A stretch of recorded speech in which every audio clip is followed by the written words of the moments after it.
महाराष्ट्रात bullet train, मालवाहू मार्गिका आणि स्थानकांच्या पुनर्विकासासाठी रेल्वेकडून 1,73,000 कोटींपेक्षा अधिक रुपयांची गुंतवणूक.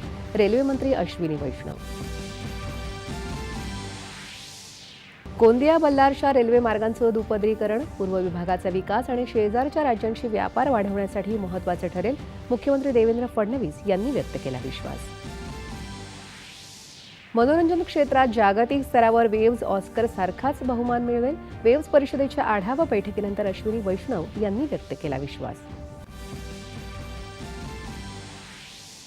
गरिबांच्या उत्थानासाठी सेवाभाव हेच आमच्या सरकारचं धोरण. मध्य प्रदेशातल्या कार्यक्रमात पंतप्रधानांचं प्रतिपादन.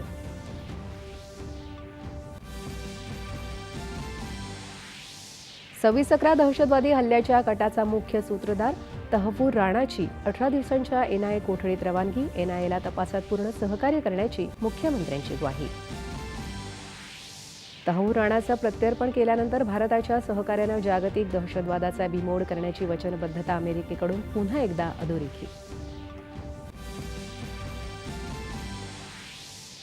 आयात शुल्कात 145% वाढ करत अमेरिकेचा चीनला पुन्हा दणका.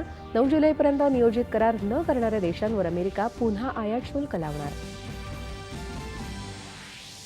चीन वगळता 75 देशांसाठी आयात शुल्क धोरणाला अमेरिकेनं तात्पुरती स्थगिती दिल्याचे आशिया खंडातील शेअर बाजारात सकारात्मक परिणाम.